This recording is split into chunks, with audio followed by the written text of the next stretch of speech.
তো আমি এখন চলে এসেছি বহরমপুর কোর্ট রেল স্টেশনের ছোঁয়াপুরের যে আন্ডারপাসের কাজ হচ্ছে, সেই আন্ডারপাসের যে ফ্রেমগুলো তৈরি হচ্ছে আমার পেছনে দেখছো, সেখানে আমি দাঁড়িয়ে আছি। তো আমি বহরমপুর কোর্ট রেল স্টেশনের যে অমৃত ভারত প্রজেক্টের কাজ হচ্ছে এবং চুয়াপুর আন্ডারপাসের যে কাজ হচ্ছে সেটারই আপডেট দেওয়ার জন্য আজকে এসেছি। তো আশা করি তোমাদের ভিডিওটা ভালো লাগবে। আমি সমস্ত কিছুই তথ্য তোমাদের সামনে তুলে ধরার চেষ্টা করব। তো বন্ধুরা সঙ্গে থাকো, দেখতে থাকো।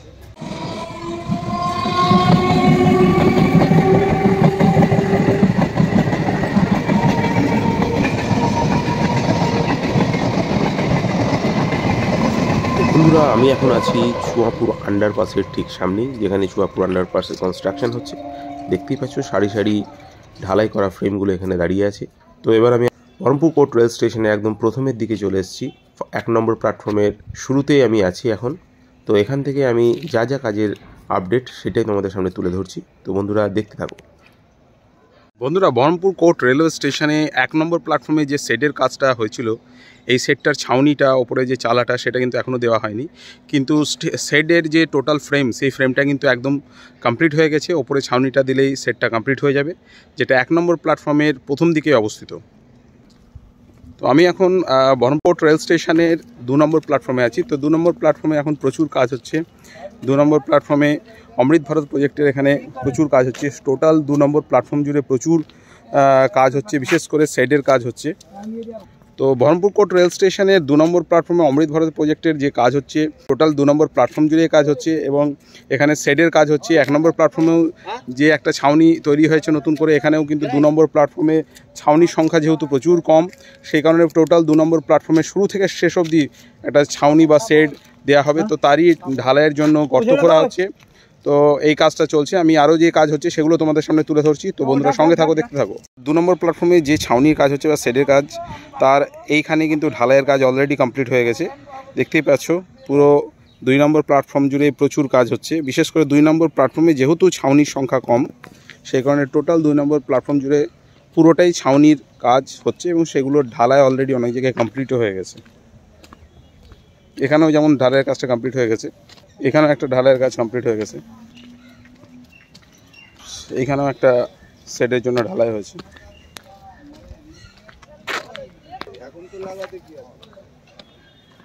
এখানেও একটা ঢালাই হয়ে গেছে অলরেডি। এই জায়গাটা অলরেডি ঢালাই হবে, তার জন্য ফ্রেমটা তৈরি করা হয়েছে।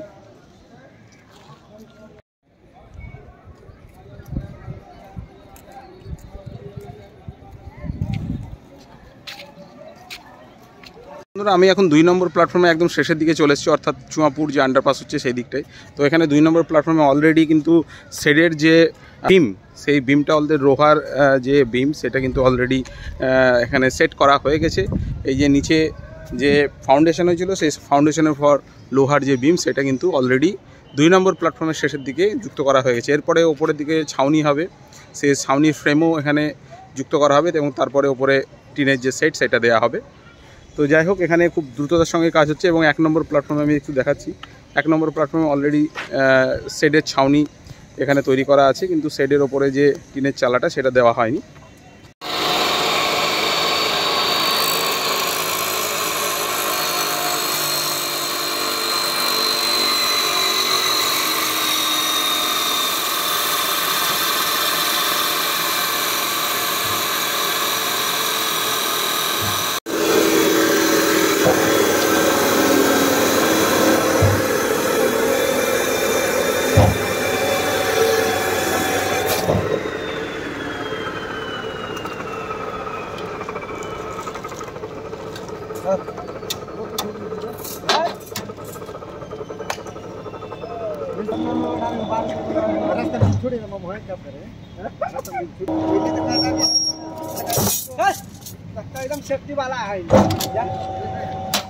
তো বন্ধুরা, আমি এখন ছোঁয়াপুরের সামনেই আছি, বহরমপুর কোর্ট রেল স্টেশনের সামনে। তো এখানে যে বহরমপুর কোর্ট রেল স্টেশন যে কাজগুলো হচ্ছে এবং চুয়াপুর আন্ডারপাসের যে কাজগুলো হচ্ছে, সেগুলোই এখানে কিন্তু এই যে ঢালাইয়ের যে বিম বা যে কলাম হচ্ছে, সেগুলোর যে ফ্রেম, সেই ফ্রেমগুলো এখানে তৈরি হচ্ছে। লোহার ফ্রেমগুলো এখানে, এই রিংগুলো কিন্তু তৈরি হচ্ছে এইভাবে, এই মেশিনের মাধ্যমে তৈরি হচ্ছে, যেটা আমি অলরেডি দেখালাম। আর এই রডগুলোকে এখানে কাটা হচ্ছে, এই মেশিনের রডগুলো কাটা হচ্ছে এবং কেটে নির্দিষ্ট মাপে কেটে এখানে এই রিংগুলো তৈরি করা হচ্ছে এই মেশিনে। তো এটা একটা স্টোর এলাকা, বা যেটা বহরমপুর কোর্ট রেল স্টেশনের চুয়াপুরের সাইডে আছে।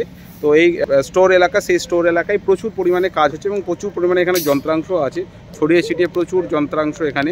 টোটালি এটা স্টোরেজ এলাকা এবং এখানেই যে চুয়াপুর আন্ডারপাস তার যে ঢালাই যে ফ্রেমগুলো সেগুলো এখানে রাখা আছে। তো বন্ধুরা দেখতেই পাচ্ছ এখানে এই লোহার রডগুলো দিয়ে সিঙ্গেল যে ফ্রেম বা রিং সেগুলো কিন্তু এই মেশিনের মাধ্যমেই তৈরি করে এখানে গুছিয়ে রাখা হয়েছে এবং দেখতে কিন্তু খুব সুন্দর লাগছে। তো বন্ধুরা এই স্টোরেজ এলাকায় চুয়াপুরের বহরমপুর কোর্ট রেল স্টেশনের পাশে চুয়াপুর এলাকায় প্রচুর যন্ত্রাংশ পড়ে আছে, যেগুলো চুয়াপুর আন্ডারপাস এবং বহরমপুর কোর্ট রেল স্টেশনে অমৃত ভারত প্রজেক্টের কাজের জন্য এইসব যন্ত্রাংশগুলো আনা হয়েছে। আমি এখন বহরমপুর কোর্ট রেল স্টেশনের 4-5 নম্বর প্ল্যাটফর্মের উপর আছি। তো এখানে প্রচুর পরিমাণে লোহার রড, বিভিন্ন সাইজের বিভিন্ন মাপের লোহার রড এবং পাইপ, সেগুলো সমস্ত কিছুই এখানে রাখা হয়েছে। দেখতেই পাচ্ছ সারি সারিভাবে এই লোহার পাইপ বা রডগুলো রাখা হয়েছে। এগুলো সবই বহরমপুর কোর্ট রেল স্টেশনের যে আধুনিকীকরণ হচ্ছে, যে অমৃত ভারত প্রজেক্টের কাজ হচ্ছে, তারই জন্য ব্যবহৃত হচ্ছে। তো এখানেও দেখছো এখানে একটা গেট করা হয়েছে, লোহার গেট করা হয়েছে, এটাও কোথাও বসানো হবে নিশ্চয়ই। আর এখানে ছাউনির জন্য যে ফ্রেমগুলো সেগুলো এখানে কিন্তু রাখা হয়েছে, সেগুলো অলরেডি এখানে সেট করা হচ্ছে। ছাউনির জন্য এখানে বিভিন্ন রকমের ফ্রেম এবং বিমগুলো সেগুলো ঝালাইয়ের কাজ চলছে। দেখতেই পাচ্ছ এই যে এখানে এগুলো সব ছাউনির জন্য কিন্তু এই লোহার যে বিমগুলো তৈরি করা হচ্ছে, এগুলো সব ছাউনির কাজে লাগবে। এটা বহরমপুর কোর্ট রেল স্টেশনের 4-5 নম্বর প্ল্যাটফর্মে হচ্ছে। প্রচুর পরিমাণে এখানে লোহার যন্ত্রাংশ পড়ে আছে।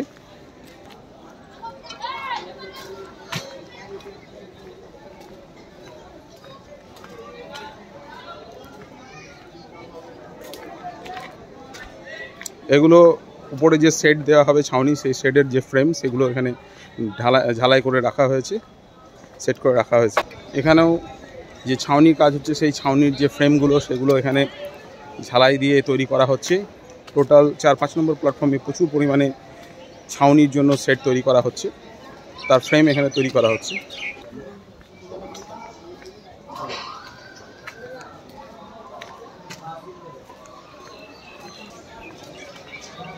বন্ধুরা বহরমপুর কোর্ট রেল স্টেশনের 4-5 নম্বর প্ল্যাটফর্মে এরকম সেটের জন্য সেটের যে ফ্রেম, সেই ফ্রেমগুলো ঢালাই করে এরকম সারি সারিভাবে রাখা হয়েছে 4-5 নম্বর প্ল্যাটফর্মে।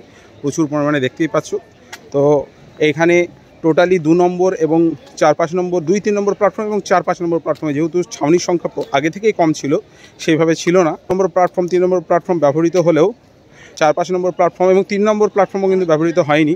তো সেখানে ছাউনির প্রয়োজন ছিল না। কিন্তু এখন যেহেতু অমৃত ভারত প্রজেক্টের কাজ শুরু হয়েছে এবং নসিপুর প্রজেক্টও অনেকটা এগিয়ে গেছে, আর কয়েক মাসের মধ্যে নসিপুরের দিকেও ট্রেন চলাচল করবে। তো সেই কারণে 3-4 নম্বর 5 নম্বর প্ল্যাটফর্মের প্রয়োজনীয়তা বেড়েছে। তো সেই কারণে কিন্তু এখানে ছাউনির যে কাজ সেটা কিন্তু করা হবে এবং বিভিন্ন রকম উন্নয়নমূলক কাজ অমৃত ভারত প্রজেক্টের আন্ডারে সেগুলো কিন্তু এখানে করা হচ্ছে। তো সেই কারণে এই যে ছাউনির যে লোহার যে ফ্রেম সেগুলোকে এখানে ঝালাই করে ফ্রেমগুলোকে তৈরি করে রাখা হয়েছে। আর বন্ধুরা এটা যেটা বলেছিলাম যে বহরমপুর কোর্ট রেল স্টেশনের 5 নম্বর প্ল্যাটফর্মের শেষে এই যে বিল্ডিংটা হচ্ছে, এটা কিন্তু একটা রেলওয়ে হসপিটাল হচ্ছে, যেটা অলরেডি ঢালাই করা হয়ে গেছে, 2 তলা অবধি উঠে গেছে, 3 তলার কাজ চলছে। তো দেখতেই পাচ্ছ পুরোদমে কাজ চলছে। এটা বহরমপুর কোর্ট রেল স্টেশনের চুয়াপুরের দিকে 5 নম্বর প্ল্যাটফর্মের শেষে এই কাজটা হচ্ছে। তো বন্ধুরা আমি এখন চলে এসেছি বহরমপুর কোর্ট রেল স্টেশনের 1 নম্বর প্ল্যাটফর্মের পেছনের দিকে। তো 1 নম্বর এই প্ল্যাটফর্মের পেছনের দিকে এখানে যে বিল্ডিংয়ের কনস্ট্রাকশন হচ্ছিল, তো সেটা অলরেডি কিন্তু বিমগুলো ঢালাই করা হয়ে গেছে, অনেকটাই কাজ হয়ে গেছে। এর আগের ভিডিওতেও আমি দেখিয়েছিলাম এই সামনের দিকে বিমগুলো ঢালাইয়ের কাজ চলছিল, কিন্তু এখন পুরো যে বিমের যে স্ট্রাকচারটা, গোটা যে বিল্ডিংয়ের যে স্ট্রাকচারটা, সেটা কিন্তু 1 তলার যে বিমগুলো সেগুলো ঢালাই কিন্তু প্রায় কমপ্লিট হয়ে গেছে। দেখতেই পাচ্ছ সারি সারি দিয়ে বিমগুলো দাঁড়িয়ে আছে। এইখানে বহরমপুর কোর্ট রেল স্টেশনে 1 নম্বর প্ল্যাটফর্মের ঠিক পেছনে এই যে 1 নম্বর প্ল্যাটফর্মের যে সেট বা ছাউনি এবং পাশেই চুয়াপুর যে ফ্লাইওভার বা আন্ডারপাসের কাজ হচ্ছে, তার ঠিক পাশে এইখানে কিন্তু বহরমপুর কোর্ট রেল স্টেশনে একটা অফিস ঘর বা বিল্ডিং এখানে হচ্ছে, যেটা অলরেডি ঢালাই কিন্তু প্রায় 1 তলার যে বিমের যে ঢালাই সেগুলো কিন্তু হয়ে গেছে। এরপরে কিন্তু ছাদের ঢালাই আস্তে আস্তে হবে, সেটাও পরবর্তীতে হতে থাকবে। তো এই কাজটা অনেকটাই এগিয়েছে, দেখতেই পাচ্ছ। এখানে চুয়াপুর আন্ডারপাসের কাজ হচ্ছে। এই সামনে যে কালীবাড়িটা, সেই কালীবাড়িটা শিফট হয়ে কিন্তু এখানে অলরেডি কালীবাড়িটা তৈরি করা হয়ে গেছে। দেখতেই পাচ্ছ। আর কিছুদিন পরে যে মন্দিরে যে ঠাকুর বা প্রতিমা সেটাও কিন্তু এখানে স্থানান্তরিত করা হবে। তো তারপরে এই মন্দিরটি, পুরনো মন্দিরটি ভেঙে এইখানে যে আন্ডারপাসের কাজ সেটাকে এগিয়ে নিয়ে যাওয়া হবে সামনের দিকে। তো বন্ধুরা দেখতেই পাচ্ছ এই বাঁ পাশে কালী মন্দির তৈরি হয়ে গেছে, নতুন কালী মন্দির, তারই সামনে দিয়ে এই আন্ডারপাসের কাজ চলছে। অলরেডি কিছুটা অংশ ঢালাই করা হয়ে গেছে। এই সামনের দিকে লালগোলা শিয়ালদা রেল লাইন পেরিয়ে যাবে। আর এইদিকে আন্ডারপাসের রাস্তাটি গেছে চুয়াপুর যে ফ্লাইওভার তার শুরুর পথে, অর্থাৎ বহরমপুর মেডিকেল কলেজের সামনে থেকে এই রাস্তাটি চলে আসে। তো বন্ধুরা দেখতেই পাচ্ছ বহরমপুর যে চুয়াপুর আন্ডারপাস তার কাজ, বহরমপুর যে রেল ফ্লাইওভার সেই ফ্লাইওভারের শুরু থেকেই শুরু হয়েছে। এখানে প্রচুর পরিমাণে বালি, পাথর এগুলো মজুত করা হয়েছে এবং এখানে একটা জেসিবি মেশিনও আছে, দেখতেই পাচ্ছ। আর এই পাশ দিয়ে কিন্তু যে বহরমপুর চুয়াপুর রেল ফ্লাইওভার সেটা গেছে এবং এই পাশ দিয়েই এখানে হচ্ছে চুয়াপুর আন্ডারপাস, তো যেটার কাজ অলরেডি শুরু হয়ে গেছে এবং খুব দ্রুততার সঙ্গেই এগাচ্ছে। তো বন্ধুরা জানা যাচ্ছে চুয়াপুর আন্ডারপাসের যে লালগোলা শিয়ালদা যে রেল লাইন তার পাশ ভেতর দিয়ে, তার নিচ দিয়ে যে ফ্রেমগুলোকে বসানোর কাজ, যেগুলো অলরেডি ঢালাই ফ্রেম যেগুলো তৈরি করা আছে, সেই ফ্রেমগুলো বসানোর কাজ এই মাসের 15 তারিখের পরও হতে পারে বা সামনের মাসের ফেব্রুয়ারির 15 তারিখের পর শুরু হতে পারে, এমনটাই ইনফরমেশন কিন্তু পাওয়া যাচ্ছে। তো বন্ধুরা এতক্ষণ দেখছিলে বহরমপুর কোর্ট রেল স্টেশনে অমৃত ভারত প্রজেক্টের কাজ এবং চুয়াপুর যে আন্ডারপাসের কাজের যে বর্তমান আপডেট সেটাই তোমাদের সামনে তুলে ধরলাম। আশা করি তোমাদের ভিডিওটা ভালো লেগেছে। যদি ভালো লেগে থাকে অবশ্যই একটা লাইক, কমেন্ট, শেয়ার করে চ্যানেলটা অবশ্যই সাবস্ক্রাইব করে দিও। তো তোমাদের সঙ্গে শীঘ্রই দেখা হচ্ছে নতুন কোনো ভিডিওতে। তো ততক্ষণ সকলে ভালো থাকবে, সুস্থ থাকবে। সকলকে অসংখ্য ধন্যবাদ। Tata, bye bye.